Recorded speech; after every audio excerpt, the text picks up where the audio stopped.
Saya di sini akan membahas mengenai kegiatan KKN.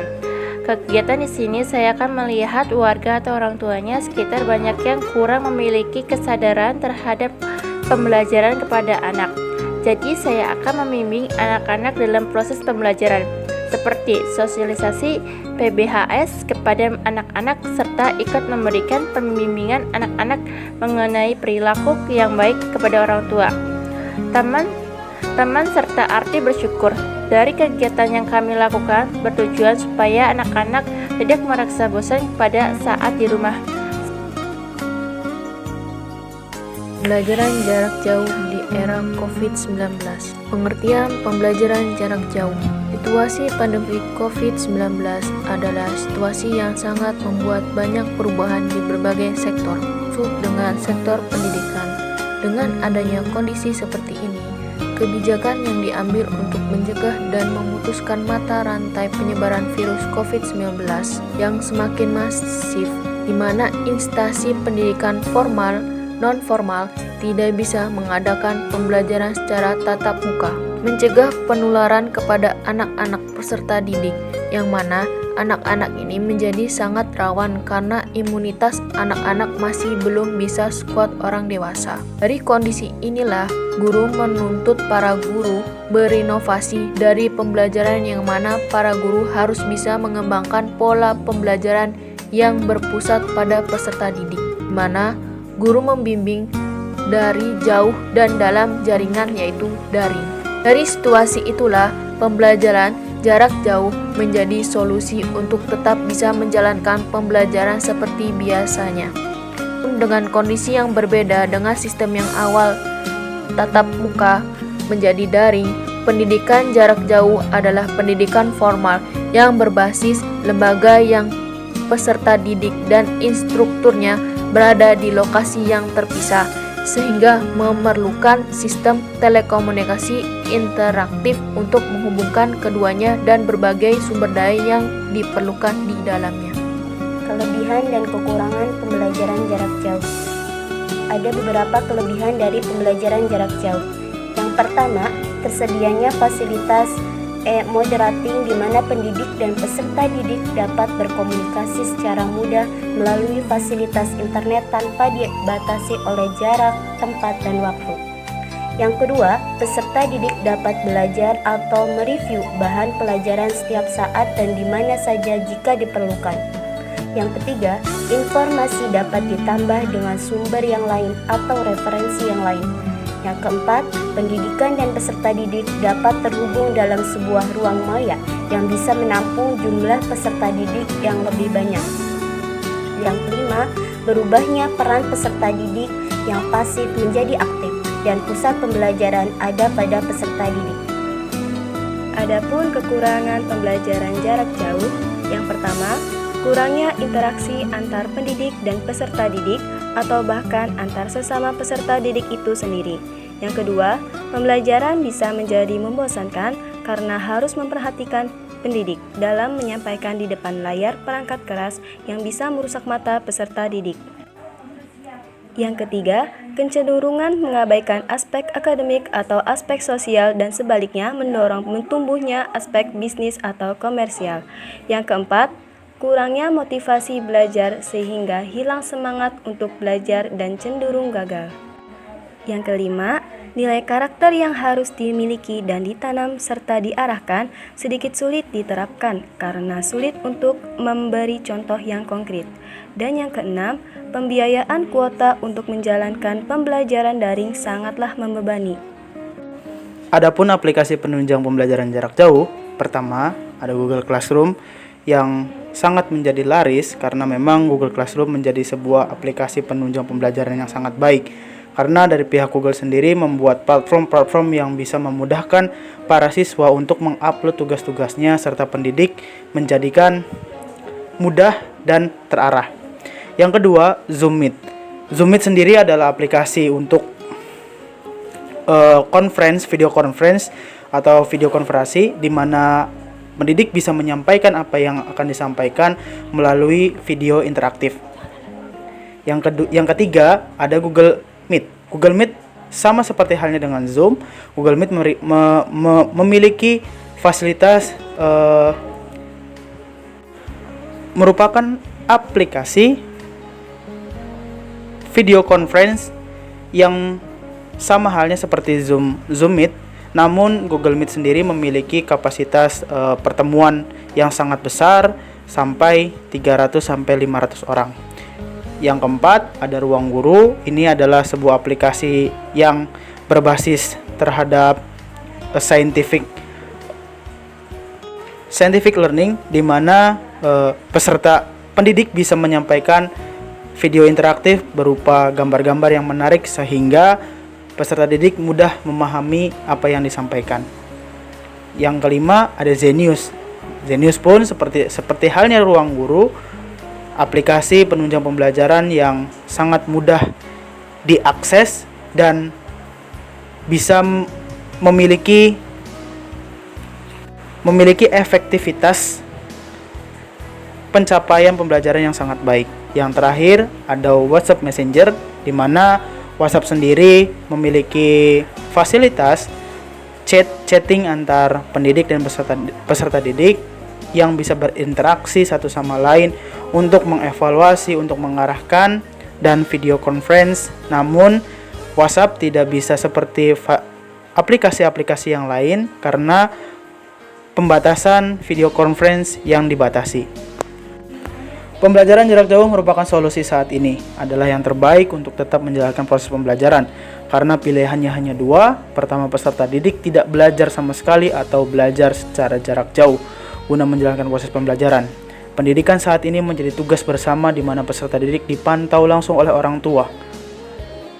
Peserta didik, tugas orang tua tidak hanya mengingatkan tapi membantu pembelajaran agar peserta didik bisa memahami apa yang disampaikan, bisa tersampaikan dengan baik, dan juga nilai-nilai keseharian yang bisa diterapkan secara langsung. Karena dalam kitab Ta'lim Muta'alim dikatakan bahwa pendidikan yang terbaik adalah pendidikan dari keluarga. Ini yang menjadi rujukan pembelajaran jarak jauh. Tidak semuanya negatif, dari sisi positif yang diambil dari pandemik ini. Semoga pandemi ini bisa berakhir dan semua sektor kembali seperti semula. Bimbingan belajar daring di masa pandemi COVID-19. Dampingan atau mentorship, sebuah aktivitas bimbingan dari seseorang yang sudah sangat menguasai hal-hal tertentu dan membagikan ilmunya kepada orang yang membutuhkannya. Pembelajaran daring, pembelajaran yang menggunakan alat elektronik yang menggunakan jasa bantuan perangkat elektronik dan jasa internet, misalnya berupa media audio, video, atau perangkat komputer, HP, dan lainnya, melalui fitur-fitur yang digunakan seperti media sosial, e-learning, dan Google Classroom. Model pembelajaran daring. Terdapat dua model pembelajaran daring. Yang pertama yaitu pembelajaran daring melibatkan pengampu dan peserta secara penuh. Peserta melakukan pembelajaran daring dengan mengakses dan mempelajari seluruh bahan ajar, mengerjakan lembar kerja, dan berdiskusi dengan guru. Selama proses pembelajaran, peserta difasilitasi secara daring penuh oleh pengampu.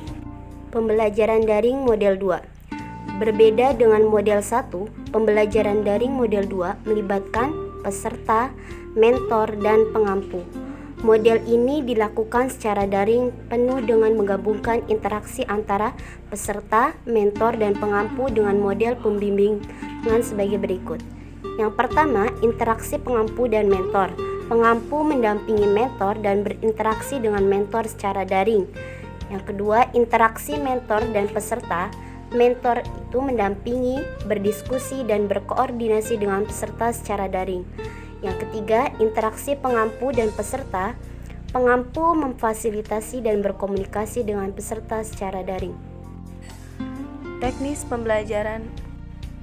pendampingan belajar daring.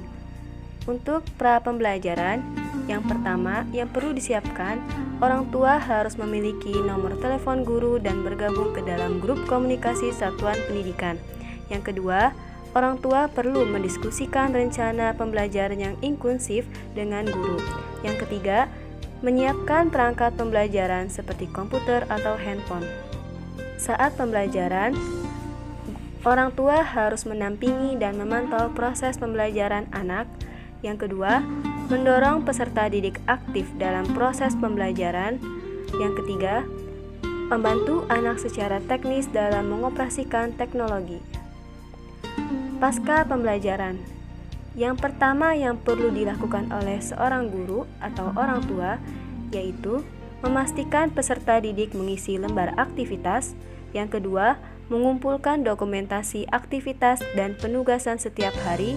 Dan yang ketiga, aktif berdiskusi dengan guru terkait tantangan dan kendala saat proses pembelajaran daring berlangsung. Aplikasi dalam pembelajaran daring sebagai berikut. Pembelajaran Al-Quran dan adab dalam berkomunikasi terhadap orang tua. Saya akan menjelaskan komunikasi, pengertian, dan tujuan. Pengertian. Komunikasi adalah suatu proses penyampaian pikiran dan perasaan melalui bahasa, baik verbal maupun non-verbal. Mendengar berbicara, gerak tubuh, dan ungkapan emosi. Komunikasi adalah pertukaran informasi antara pengirim dan penerima, dan kesimpulan persepsi maka antara individu-individu dari yang terlibat. Tujuan, mempengaruhi motivasi dan perilaku seseorang, mengungkapkan perasaan, penjelasan perilaku sendiri orang lain, pencapaian sebuah tujuan. Kemudian, faktor pada komunikan yang perlu diingat komunikator. Komunikan, orang-orang yang hidup, bekerja, beraktivitas dalam jaringan sosial. Komunikan, membaca, mendengarkan, dan menonton komunikasi yang menyajikan hubungan pribadi yang mendalam. Tanggapan yang diinginkan komunikator harus menguntungkan bagi komunikan. Materi selanjutnya yaitu hormat dan patuh kepada orang tua. Urgensi hormat dan patuh kepada orang tua. Yang pertama, menghormati orang tua sangat ditekankan dalam Islam. Di dalam Al-Quran banyak ayat yang menyerukan untuk beribadah kepada Allah Subhanahu wa Ta'ala semata dan tidak menyekutukannya, dan juga menegaskan kepada umat Islam untuk menghormati kedua orang tuanya. Agama Islam mengajarkan dan mewajibkan kita sebagai anak untuk berbakti dan taat kepada ibu bapa. Orang yang berbakti kepada orang tua, doanya akan lebih mudah dikabulkan oleh Allah Subhanahu wa Ta'ala. Adapun dalil untuk menghormati orang tua yaitu A'udzu billahi minasyaitonir rajim. Bismillahirrahmanirrahim. Wa qada rabbuka la ta'budu illa iyyahu wa bil walidaini ihsana. Imma yablughanna ya'dhakal kibara ahaduhuma aw kilahuma fala taqul lahuma uffin wa la tanharhuma wa qul lahuma qawlan karima. Yang mana artinya, dan Tuhanmu telah memerintahkan supaya kamu jangan menyembah selain Dia, dan hendaklah kamu berbuat baik kepada ibu bapakmu. Jika salah seorang di antara keduanya atau kedua-duanya berusia lanjut dalam pemeliharaanmu, maka sekali-kali janganlah engkau mengatakan kepada keduanya perkataan dan janganlah engkau membentak keduanya, dan ucapkanlah kepada keduanya perkataan yang baik. Adapun hadis menghormati orang tua, dalam hadis riwayat Al-Baihaqi yang mana dijelaskan dari Abdullah bin Amr, beliau berkata, Rasulullah Shallallahu Alaihi Wasallam bersabda, ridho Allah pada ridho adalah pada ridho orang tua, dan murka Allah pada murka orang tua. Kemudian selanjutnya yaitu birrul walidain. Birrul walidain merupakan kebaikan-kebaikan yang dipersembahkan oleh seorang anak kepada kedua orang tuanya. Begitupun uqud walidain, yaitu bermaksud durhaka terhadap mereka dan tidak berbuat baik kepadanya. Adapun Imam An-Nawawi menjelaskan, arti birrul walidain adalah berbuat baik terhadap kedua orang tua, bersikap baik pada keduanya, melakukan berbagai hal yang dapat membuat mereka bergembira, serta berbuat baik kepada teman-teman mereka. Keutamaan dari birrul walidain yaitu amal yang paling dicintai di sisi Allah Subhanahu wa Ta'ala selepas sholat. Kemudian doanya pun diijabah, dan bukan berarti membalas budi karena jasa mereka tidak mungkin terbalas. Kemudian taat kepada orang tua adalah salah satu penyebab masuk surga. Cara berbakti kepada orang tua yang pertama yaitu dengan melaksanakan nasihat dan perintah yang baik dari keduanya, kemudian merawat dengan penuh keikhlasan dan kesabaran, apalagi jika keduanya sudah tua. Kemudian merendahkan diri, kasih sayang, berkata halus dan sopan, serta mendoakan keduanya. Rela berkorban untuk orang tuanya, meminta kerelaan orang tua ketika akan berbuat sesuatu, dan berbuat baik kepada orang tua walaupun ia berbuat aniaya. Cara berbakti kepada kedua orang tua yang telah meninggal dunia, yaitu merawat jenazah dengan cara memandikan, mengafankan, menyolatkan, dan menguburkannya. Kemudian melaksanakan wasiat dan menyelesaikan hak Adam yang ditinggalkannya.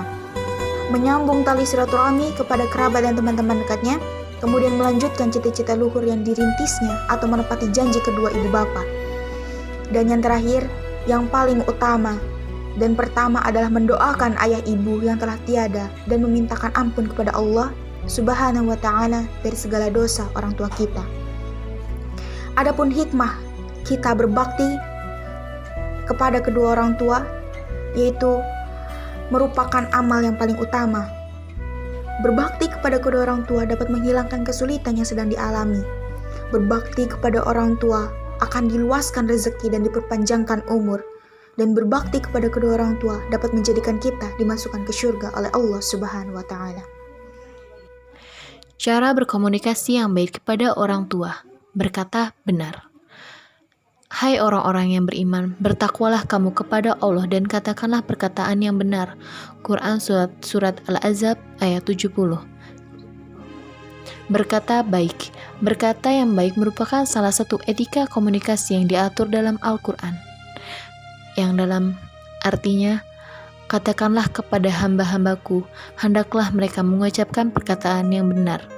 Sesungguhnya syaitan itu menimbulkan persilah lidah di antara mereka. Sesungguhnya syaitan itu adalah musuh yang nyata bagi manusia.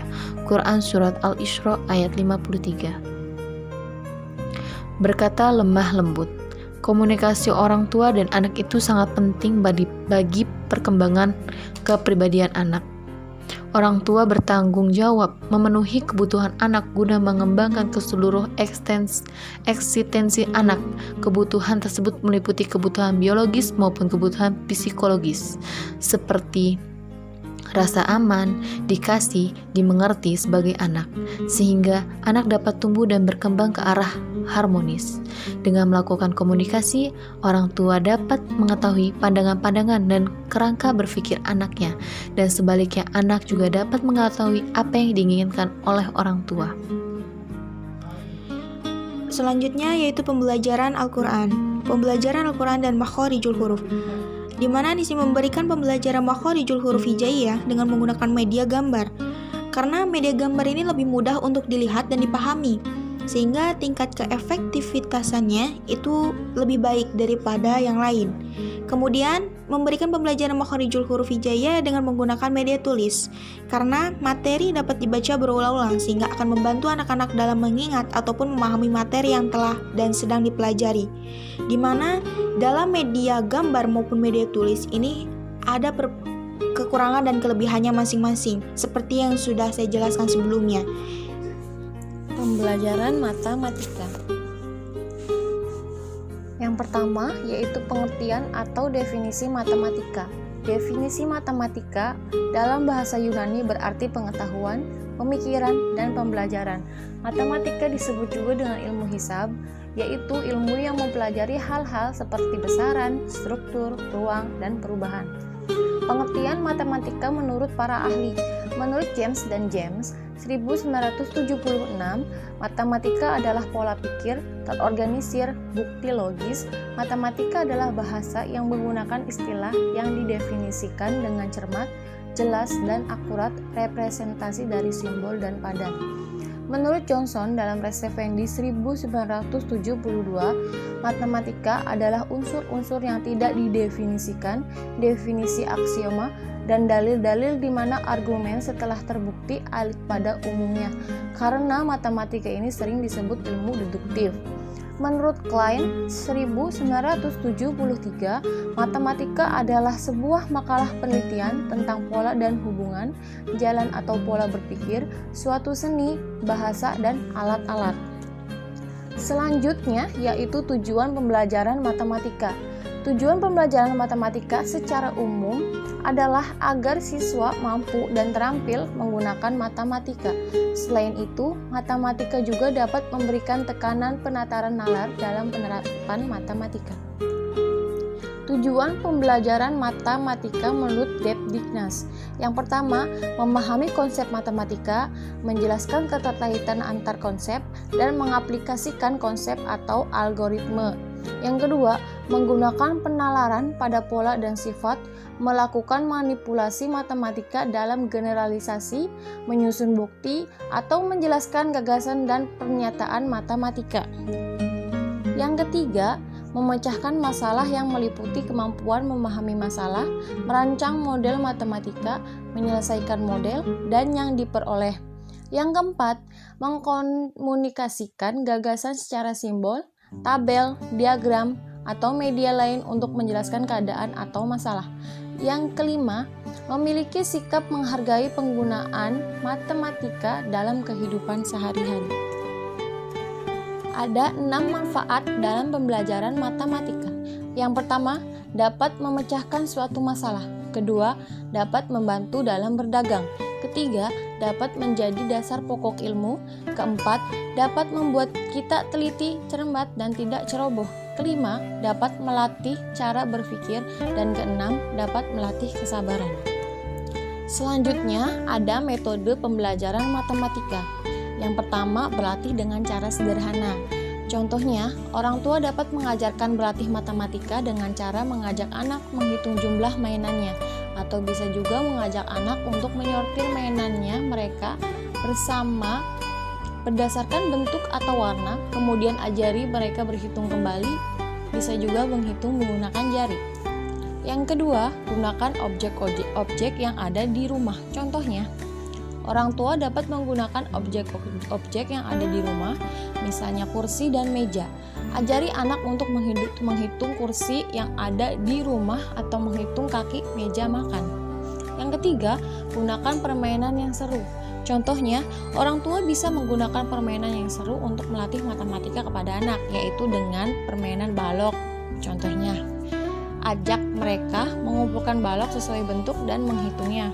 Yang keempat, belajar matematika melalui aktivitas memasak. Contohnya, orang tua mengajak anak untuk melakukan aktivitas memasak seperti membuat kue sederhana.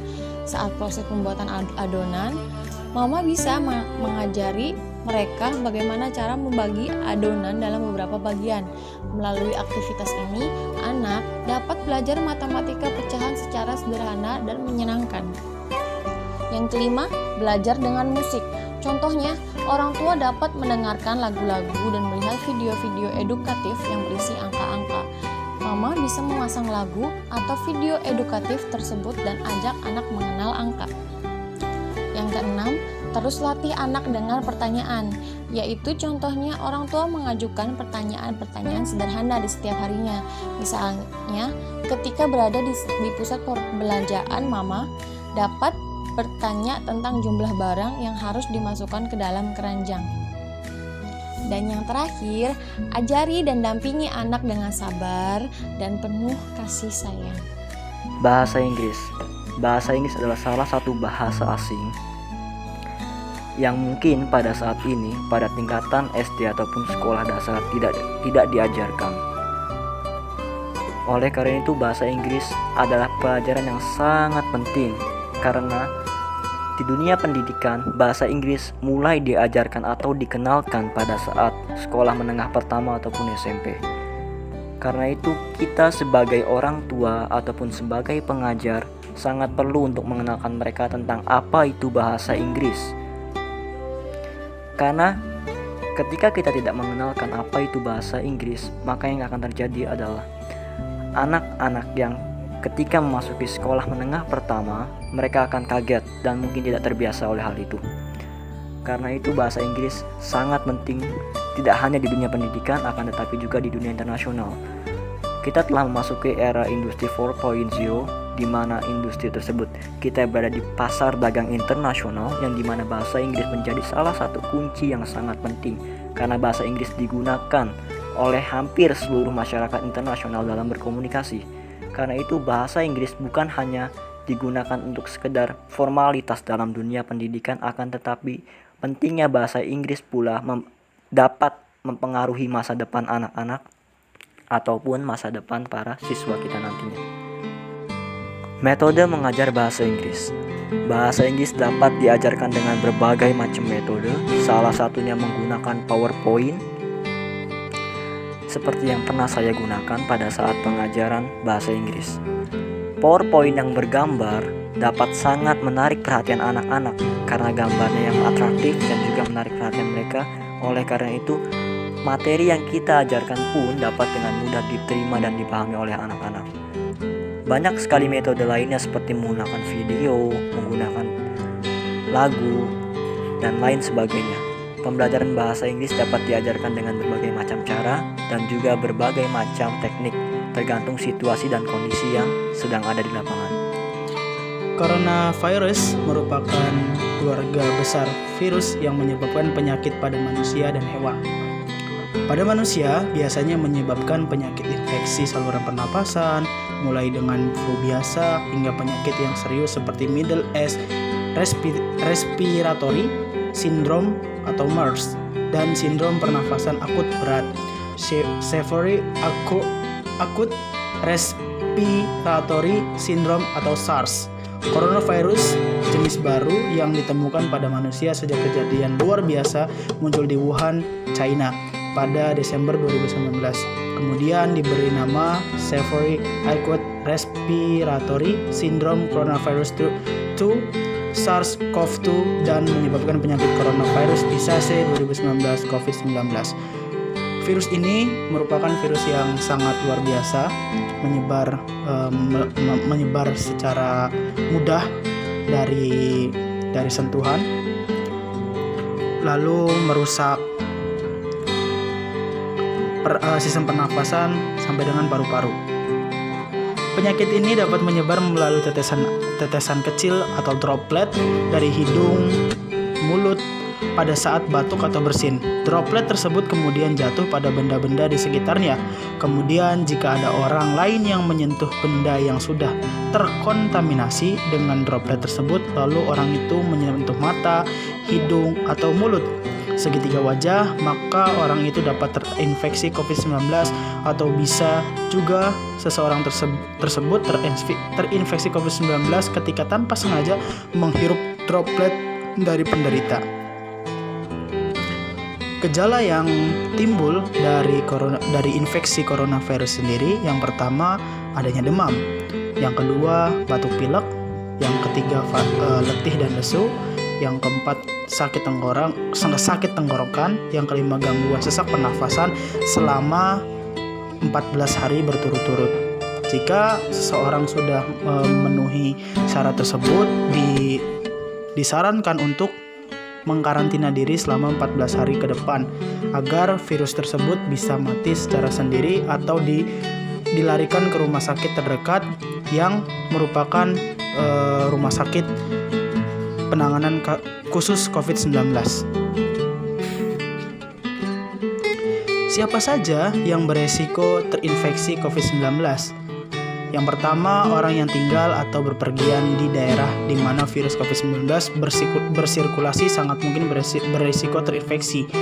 Maka yang terinfeksi adalah orang-orang yang dalam 14 hari sebelum muncul gejala melakukan perjalanan dari negara terjangkit, atau yang kontak erat seperti anggota keluarga, rekan kerja, atau tenaga medis yang merawat pasien sebelum mereka tahu pasien tersebut terinfeksi COVID-19. Petugas kesehatan yang merawat pasien yang terinfeksi COVID-19 berisiko lebih tinggi dan harus konsisten melindungi diri mereka sendiri dengan prosedur pencegahan dan pengendalian infeksi yang tepat. Lalu ada orang tua yang memiliki imunitas yang rendah, anak-anak yang imunnya juga belum terbentuk. Itu adalah beberapa orang-orang yang memiliki kerentanan terhadap penyebaran virus COVID-19.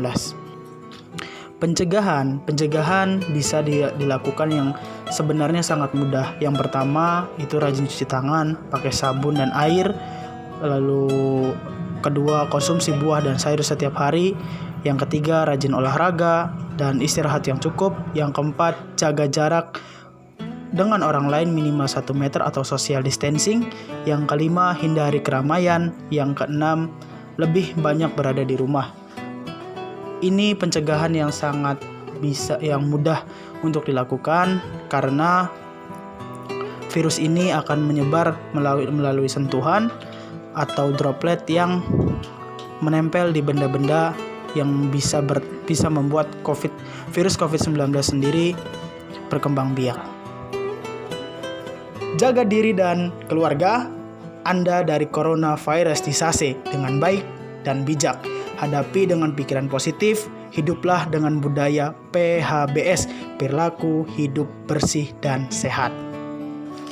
Perilaku hidup bersih dan sehat atau yang biasa disebut dengan PHBS adalah semua perilaku kesehatan yang dilakukan karena kesadaran pribadi, sehingga keluarga dan seluruh anggotanya mampu menolong diri sendiri pada bidang kesehatan, serta memiliki peran aktif dalam aktivitas masyarakat. Tatanan PHBS melibatkan beberapa elemen yang merupakan bagian dari tempat beraktivitas dalam kehidupan sehari-hari, yaitu yang pertama, PHBS di rumah tangga. Yang kedua, PHBS di sekolah. Yang ketiga, PHBS di tempat kerja. Yang keempat, PHBS di sarana kesehatan. Dan yang kelima, PHBS di tempat umum. Contoh PHBS diantaranya yaitu cuci tangan dengan sabun dan air bersih, kemudian mengkonsumsi makanan sehat, konsumsi buah dan sayur, menggunakan jamban bersih dan sehat, olahraga yang teratur, melakukan kerja bakti bersama warga lingkungan, memberantas jentik nyamuk, membuang sampah pada tempatnya, persalinan yang ditolong oleh tenaga kesehatan, pemberian ASI eksklusif, dan menimbang bayi dan balita secara berkala. Adapun manfaat PHBS diantaranya yang pertama, manfaat PHBS di sekolah. PHBS di sekolah merupakan kegiatan memberdayakan siswa, guru, dan masyarakat lingkungan sekolah untuk mau melakukan pola hidup sehat untuk menciptakan sekolah sehat. Manfaat PHBS di sekolah mampu menciptakan lingkungan yang bersih dan sehat, meningkatkan proses belajar mengajar dan para siswa, guru, hingga masyarakat lingkungan sekolah menjadi sehat. Yang kedua, manfaat PHBS di masyarakat. Manfaat PHBS di masyarakat adalah masyarakat mampu menciptakan lingkungan yang sehat, mencegah penyebaran penyakit. Masyarakat pun memanfaatkan pelayanan fasilitas kesehatan dan mampu mengembangkan kesehatan yang bersumber dari masyarakat. Yang ketiga, manfaat PHBS di tempat kerja. PHBS di tempat kerja adalah kegiatan untuk memberdayakan para pekerja agar tahu dan mau untuk melakukan perilaku hidup bersih dan sehat dan berperan dalam menciptakan tempat kerja yang sehat. Manfaat PHBS di tempat kerja yaitu para pekerja mampu meningkatkan kesehatannya dan tidak mudah sakit, meningkatkan produktivitas kerja dan meningkatkan citra tempat kerja yang positif. Dan yang terakhir, manfaat PHBS di rumah tangga. Menerapkan PHBS di rumah tangga tentu akan menciptakan keluarga sehat dan mampu meminimalisir masalah kesehatan. Manfaat PHBS di rumah tangga antara lain, setiap anggota keluarga mampu meningkatkan kesejahteraan dan tidak mudah terkena penyakit. Rumah tangga sehat mampu meningkatkan produktivitas anggota rumah tangga. Dan manfaat PHBS rumah tangga selanjutnya adalah anggota keluarga terbiasa untuk menerapkan pola hidup sehat dan anak dapat tumbuh sehat dan tercukup gizi. Tangan kotor adalah sumber penyakit. Yuk cuci tangan pakai sabun. Tangan melakukan banyak hal seperti memegang hewan peliharaan, membersihkan kotoran, menyiapkan makanan, memberikan makan anak, menyusui bayi, dan lain-lain. Jika tidak dicuci, maka dapat memindahkan kuman penyakit. Kulit tangan kita selalu lembab karena secara alami mengandung lemak. Oleh karena itu, kuman kotoran mudah menempel di tangan kita dan akan berpindah benda atau makanan yang kita pegang. Kuman-kuman penyakit senang berada di tempat yang kotor. Apa itu cuci tangan? Mencuci tangan adalah menggosok tangan dengan air dan sabun secara bersama-sama seluruh kulit permukaan tangan dengan kuat dan ringkas, kemudian dibilas di bawah aliran air. Apa yang terjadi bila kamu mencuci tangan? Yang pertama merupakan gambar sebelum cuci tangan, dan yang kedua gambaran sesudah kita mencuci tangan. Tujuan cuci tangan: yang pertama, supaya tangan bersih. Yang kedua, membersihkan tangan dari kuman dan mikroorganisme. Yang ketiga, menghindari masuknya kuman ke dalam tubuh. Dan yang terakhir, mencegah penularan melalui kontak. Apakah mencuci tangan harus pakai sabun? Yap, mencuci tangan harus pakai sabun dengan air mengalir. Karena dengan memakai sabun dapat membersihkan tangan dari kotoran yang mengandung kuman penyakit.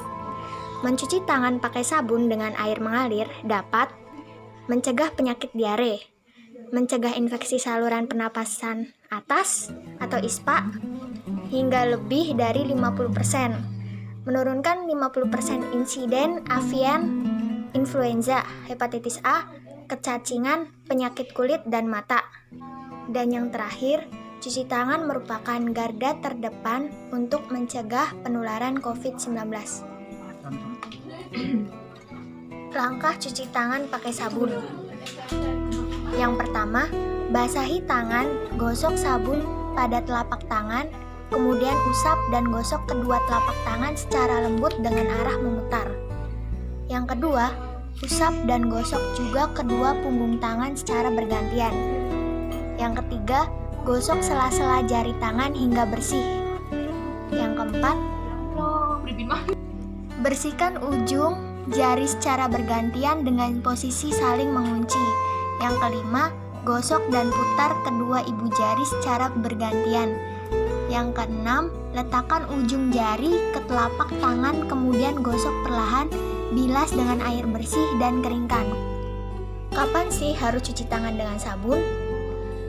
Yang pertama, sebelum makan, sebelum dan sesudah masak, setelah jabat tangan, setelah beraktivitas di luar rumah, setelah menyentuh sampah atau membuang sampah, saat kita sakit, sebelum menyentuh atau menggendong bayi, setelah berinteraksi dengan binatang, setelah memegang uang, sesudah bersin atau batuk atau buang ingus, sebelum pasang dan lepas soft lens, sebelum dan sesudah merawat orang sakit, sebelum dan sesudah merawat luka, setelah dari toilet, dan yang terakhir setelah ganti popok atau menceboki anak.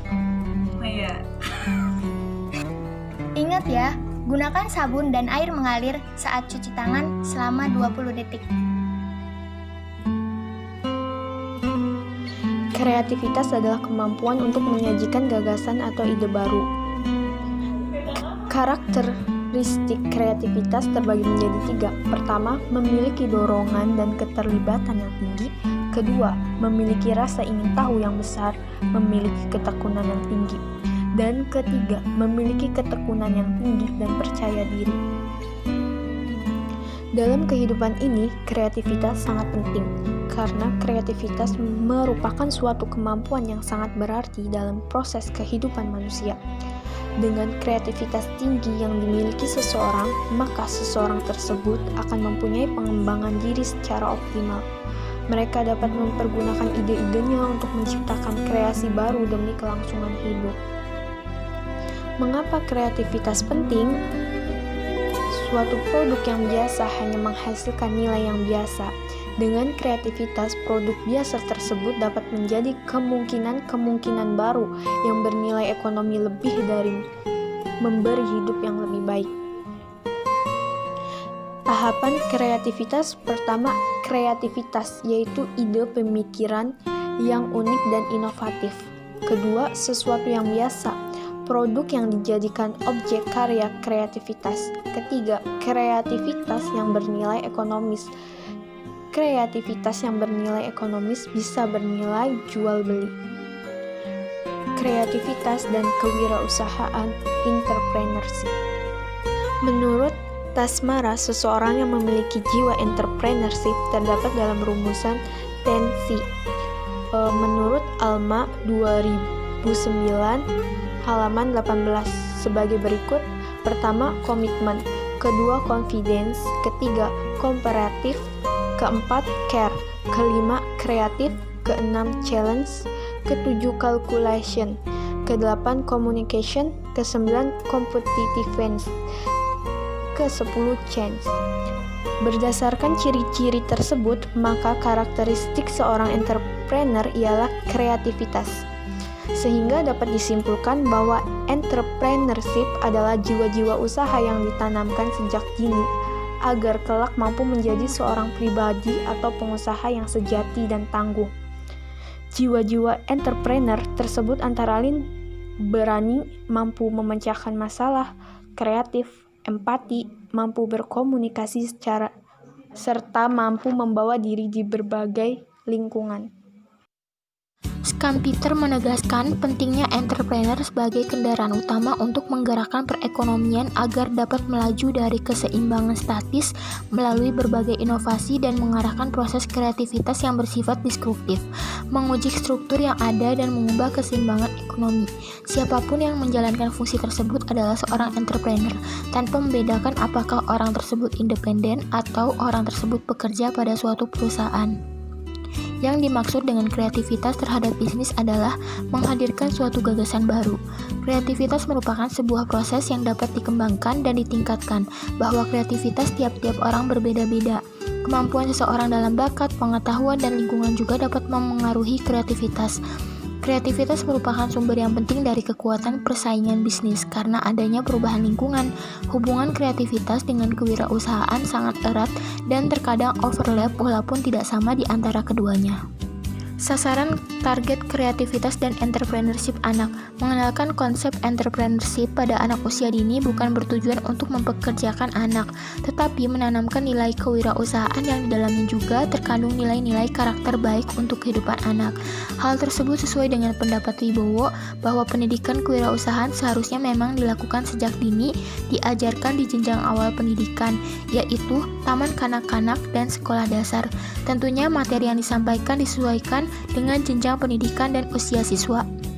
Anak yang berjiwa entrepreneur akan memiliki beberapa karakteristik di bawah ini, yaitu kepercayaan diri, confidence, rasa menghargai diri sendiri, self-esteem, punya nilai-nilai luhur, life value dalam hidup mandiri, kreatif, hemat, efisien, tepat waktu, tak mudah patah semangat, menjaga hubungan dengan orang lain, kooperatif dengan teman, mengekspresikan ide dalam kelompok, dan memahami perasaan orang lain.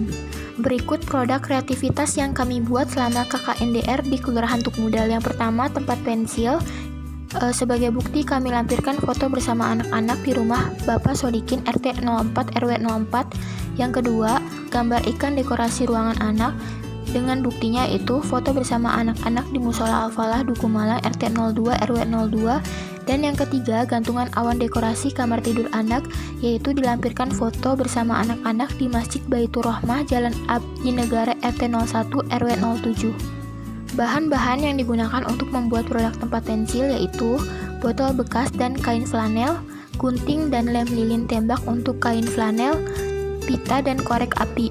Bahan-bahan yang digunakan untuk membuat gambar ikan, daun nangka, daun kresem, dan daun pendara, kertas HVS A4, lem dan double tip, gunting, dan pulpen.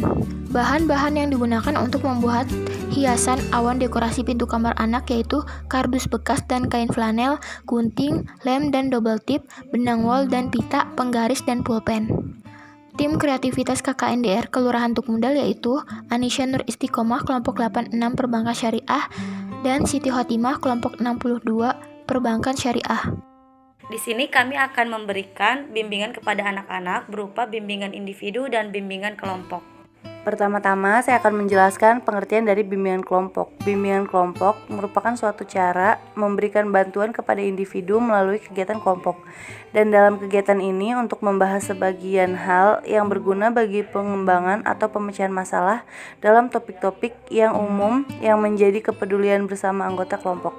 Kegiatan ini banyak menggunakan alat-alat pelajaran seperti cerita-cerita, boneka, dan film.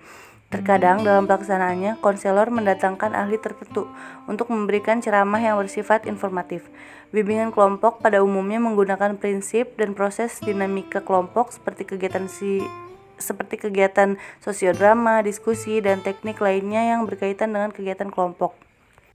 Selanjutnya yaitu adalah bimbingan individu.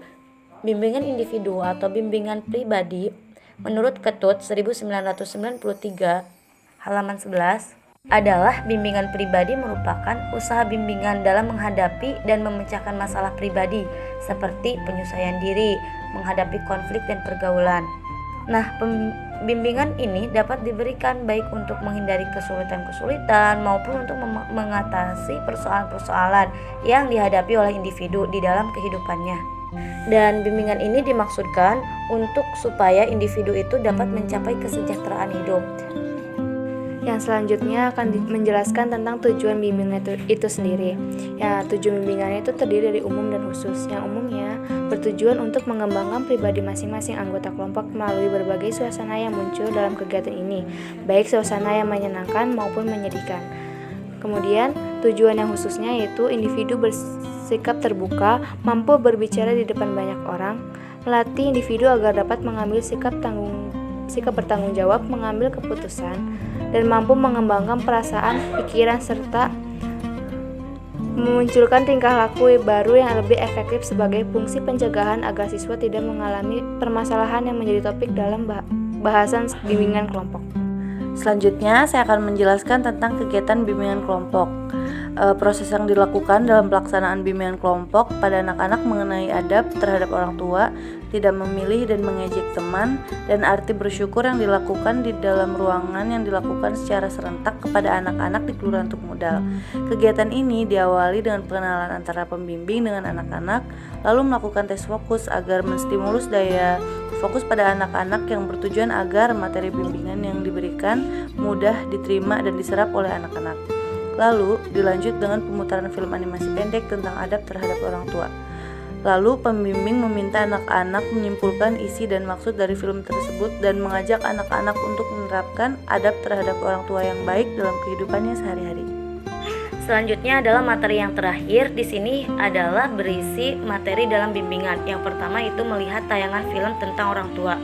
Di dalam film ini terlihat bahwa seorang anak sering meminta bantuan kepada orang tuanya tanpa meminta tolong dan tanpa mengetahui bahwa orang tuanya itu sedang capek, sedang sibuk, dan alhasil ketika orang tuanya menuruti semua perintah anaknya, mengurusi seluruh kegiatan rumah tangganya, alhasil orang tuanya tersebut sakit dan anak perempuan dan seorang kakaknya itu terlihat menyesal sekali.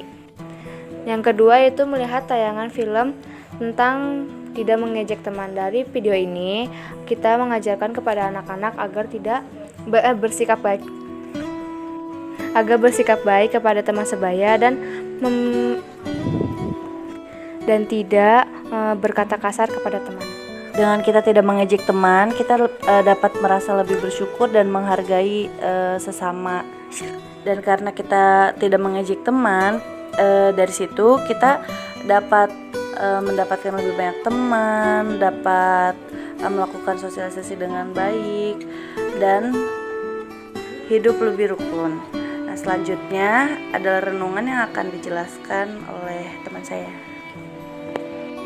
Nah, di dalam renungan ini diiringi dengan nada dengan instrumen yang sangat sedih, dengan konsep anak-anak tutup mata, dan kami sebagai pemateri itu membacakan puisi tentang kehidupan orang tua yang sangat capek dari pagi hingga tidur lagi berkegiatan, dan alhasil anak-anak sadar dengan pembuktian mereka menangis, dan mereka juga tersadar untuk supaya membuat dirinya itu lebih baik lagi. Semangat!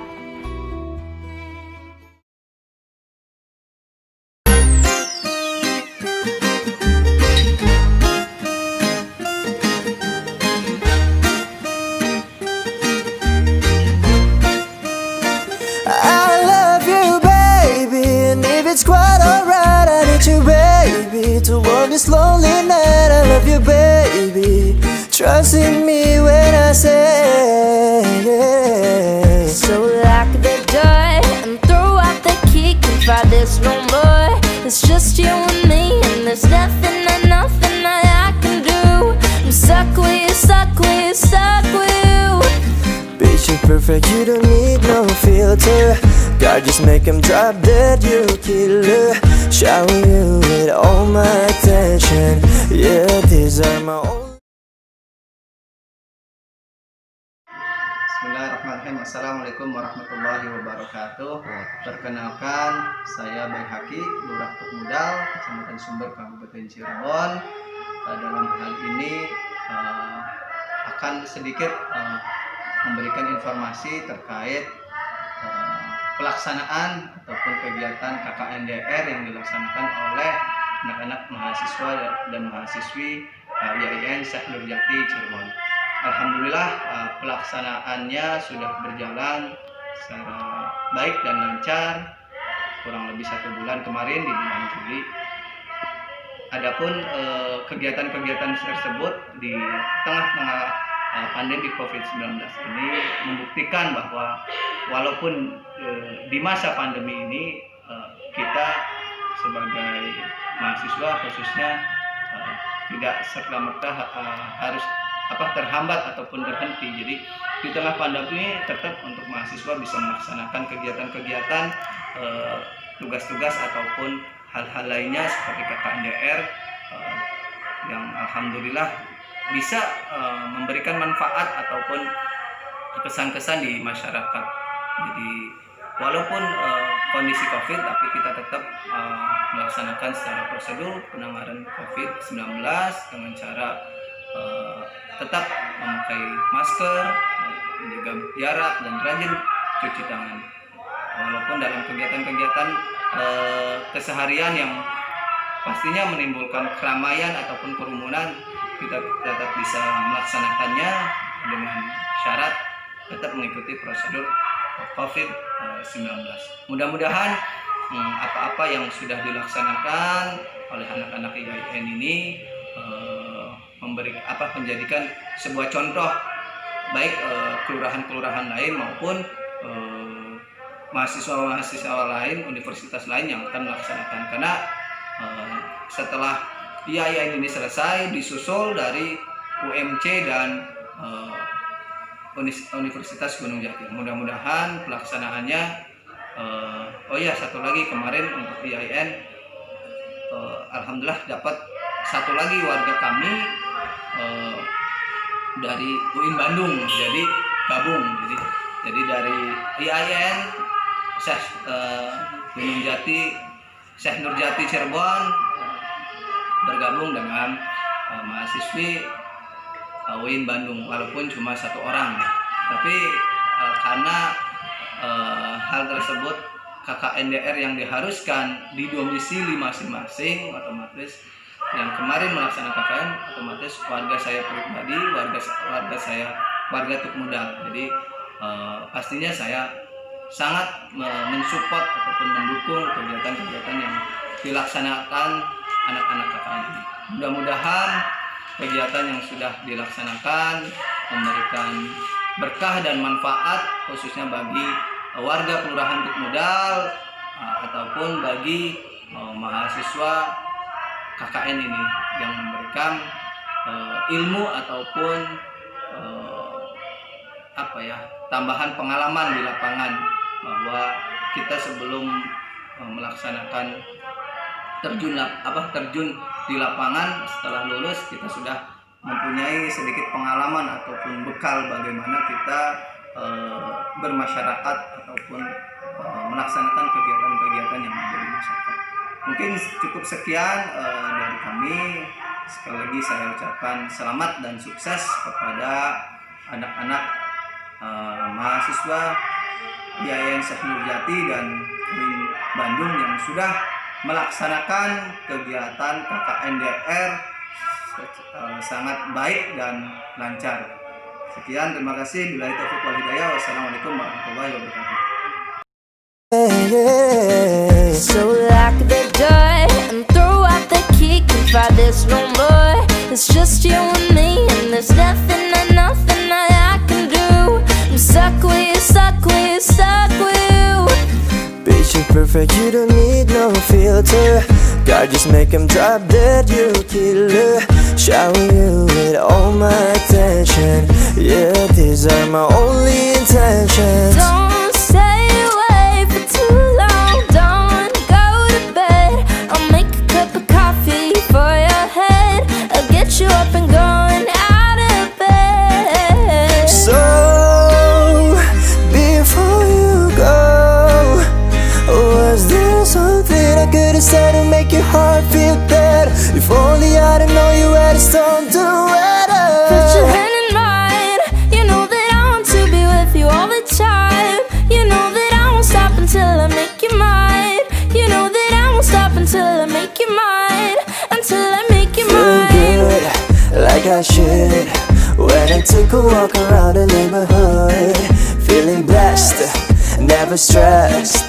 Got the sunshine on my Sunday best. I don't give a about you anyways. Whoever said I give a about you, you never share your toys to communicate. I guess I'm just a playdate to you.